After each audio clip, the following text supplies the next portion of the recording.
ನಾನು walk through Mahalakshmi ಪಾವನಿ ಅನ್ಕೋಬೋದು, ಅಥವಾ travelling along with Mahalakshmi ಪಾವನಿ ಅನ್ಕೋಬೋದು. ನಾವು ಈಗ ಒಬ್ಬ ಇಂಪಾರ್ಟೆಂಟ್ ವ್ಯಕ್ತಿಯನ್ನು ನಾವು ಮೀಟ್ ಮಾಡೋಕ್ಕೆ ಹೋಗ್ತಾ ಇದ್ದೀವಿ. ಇದ್ರ ಮಧ್ಯದಲ್ಲಿ ಇಂತಿಷ್ಟು ಚಿಟ್ ಚಾಟನ್ನು ಮಾತನಾಡೋಣ, ಕೇಳೋಣ ಬನ್ನಿ. ಇನ್ನೂ ಅನೇಕ ವಿಷಯಗಳ ಬಗ್ಗೆ ತಿಳ್ಕೋಬೇಕಾಗಿದೆ, ತಿಳ್ಕೊಳ್ಳುವ ಒಂದು ಕುತೂಹಲ ಕೂಡ ನನಗಿದೆ. ಮತ್ತು ಮಹಾಲಕ್ಷ್ಮಿ ಪಾವನಿ ಜೊತೆ ಇಂತಿಷ್ಟು ಶುರು ಮಾಡೋಣ ಬನ್ನಿ. ಮೇಡಮ್, ಈಗ ತಾವು ತಮ್ಮ ವಾಕ್ಚಾತುರ್ಯ, ತಮಗಿರ್ತಕ್ಕಂಥ ನಾಲೆಡ್ಜ್ ನಾನೆಲ್ಲವನ್ನು ಕೂಡ ನಾನು ನೋಡ್ತಾ ಇದ್ದೆ. ತಾವು ಹಾನರರಿ ವಿಸಿಟಿಂಗ್ ಪ್ರೊಫೆಸರ್ ಆಗಿ ಅಥವಾ ಲೆಕ್ಚರರ್ ಆಗಿ ವೆಂಕಟೇಶ್ವರ ಯೂನಿವರ್ಸಿಟಿ ತಿರುಪತಿಯಲ್ಲಿ ಕೆಲಸ ಮಾಡಿದ್ದೀರಿ. ಹೀಗೆ ಯಾವ ರೀತಿ ಇದು ಸಾಧ್ಯವಾಯಿತು? ಅದು ಇನ್ಫ್ಯಾಕ್ಟ್ ನನ್ನ ಕರೆದಿದ್ರು. They wanted me to conduct do a program, do a talk on gender sensitivity issues ಅನ್ನೋ. ಯಾಕೆಂದರೆ ನಾನು ಮೆಂಬರ್ ಆಗಿದ್ದೆ ICC internal complaints committee of supreme ಕೋರ್ಟ್ನಲ್ಲಿ, ಜೆಂಡರ್ ಸೆನ್ಸಿಟೈಸೇಷನ್ ಕಮಿಟಿನಲ್ಲಿ ICC ನಾನು ಕಾನ್ಫರೆನ್ಸಲ್ಲಿ ಇದ್ದೆ. ಸೊ ಅದ್ರ ರೀತಿಯಿಂದ ನನ್ನ ಇನ್ವೈಟ್ ಮಾಡಿದ್ರು ಪ್ರೊಫೆಸರ್ ಡಾಕ್ಟರ್ VR.C. ಕೃಷ್ಣಯ್ಯ ಗಾರು ಅಂತ. ಆವಾಗ then when they saw me taking classes and doing well, then they offered me, they made me an honorary professor of Sri Venkateshwara University. So and the appointment letter ನನಗೆ Dr. D.Y.C. Chandrachud ಕೊಟ್ಟರು on March 23rd last year. So ನೀವು ಒಂದು ಕಡೆ professional ಆಗಿ ಸಾಧನೆಯನ್ನು ಮಾಡ್ತೀರಾ, ಒಂದು ಕಡೆ ಲೆಕ್ಚರರ್ ಅಥವಾ ಟೀಚಿಂಗ್ ಪ್ರೊಫೆಷನಲ್ಲಿ ವಿಸಿಟಿಂಗ್ ಪ್ರೊಫೆಸರ್ ಆಗಿ ಆಂಧ್ರ ಅಥವಾ ವೆಂಕಟೇಶ್ವರ ಯೂನಿವರ್ಸಿಟಿ ತಿರುಪತಿಯಲ್ಲಿ ಕೆಲಸ ಮಾಡ್ತೀರಿ.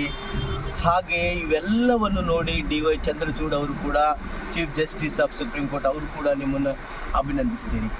ನಾನು ಒಂದು ವಿಷಯ ಗಮನಿಸ್ತಾ ಇದೆ, ತಾವು ಈ ಥರ್ಡ್ ಜೆಂಡರ್ಗೆ ಸಂಬಂಧಪಟ್ಟಿರ್ತಕ್ಕಂಥದ್ದು ಕೂಡ ತಾವು ಕೆಲಸ ಮಾಡಿದ್ದೀರಿ ಅಂತ ಕೇಳಿದ್ದೀನಿ ನಾನು. ಹಾಗಾದರೆ ಇವತ್ತು ಥರ್ಡ್ ಜೆಂಡರ್ ಬಗ್ಗೆ ಅವ್ರಿಗೆ ಯಾವ ರೀತಿ ನ್ಯಾಯವನ್ನು ಕೊಡಿಸ್ಬೇಕು ನೀವು?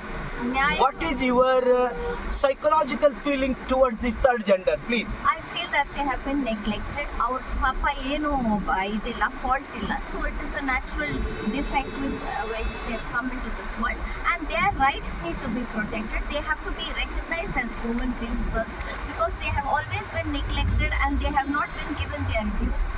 ಅವ್ರಿಗೆ ಫಸ್ಟು ಇಂಪಾರ್ಟೆನ್ಸ್, ಅವ್ರಿಗೆ ಮರ್ಯಾದೆ ಕೊಡಬೇಕು, ಅವ್ರನ್ನ ಎನ್ಕರೇಜ್ ಮಾಡಬೇಕು, ಅವ್ರಿಗೆ ಎಡ್ಯುಕೇಷನ್ ಕೊಡಬೇಕು, ಅವ್ರಿಗೆ ಲೆವೆಲ್ ಪ್ಲೇಯಿಂಗ್ ಫೀಲ್ಡ್ ಕೊಡಬೇಕು. They must be treated as other human beings and should be encouraged in the different government jobs. So, and we have a transgender woman who has been an advocate in Kerala High Court. Then we have a transgender person who has competed in the police academy in Rajasthan, and she's the first lady constable there.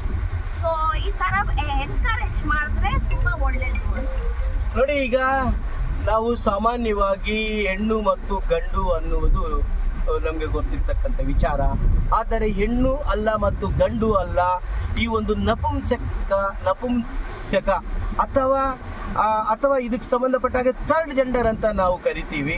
ಈ third ಜೆಂಡರ್ಗೆ ಸಂಬಂಧಪಟ್ಟಿರ್ತಕ್ಕಂಥ rights ಬಗ್ಗೆ ಇವರು ಹೋರಾಡಿದ್ದಾರೆ. ಆ ರೈಟ್ಸ್ಗೆ ಸಂಬಂಧಪಟ್ಟಿರ್ತಕ್ಕಂಥದ್ದು ಕೂಡ ತುಂಬ ಕೆಲಸವನ್ನು ಮಾಡಿದ್ದಾರೆ. ಈ ಸಂದರ್ಭದಲ್ಲಿ ನಾವು ವಿಶೇಷವಾಗಿ ಅವರಿಗೆ ಧನ್ಯವಾದಗಳನ್ನು ಹೇಳುತ್ತಾ ಈ ಒಂದು ಇಂಟರಾಕ್ಷನ್ ಇಲ್ಲಿಗೆ ನಾವು ಕನ್ಕ್ಲೂಡ್ ಮಾಡ್ತಾ ಇದ್ದೀವಿ. Thank you so much. ಒಂದೇ ಕೃಷ್ಣಂ ಜಗದ್ಗುರು ಸರ್ವಂ ಶ್ರೀಕೃಷ್ಣಾರ್ಪಣಮಸ್ತು. ಇದು ಮಹಾಲಕ್ಷ್ಮಿ ಅವರ ಒಂದು ಚಿಟ್ ಚಾಟ್ ಆಗಿತ್ತು.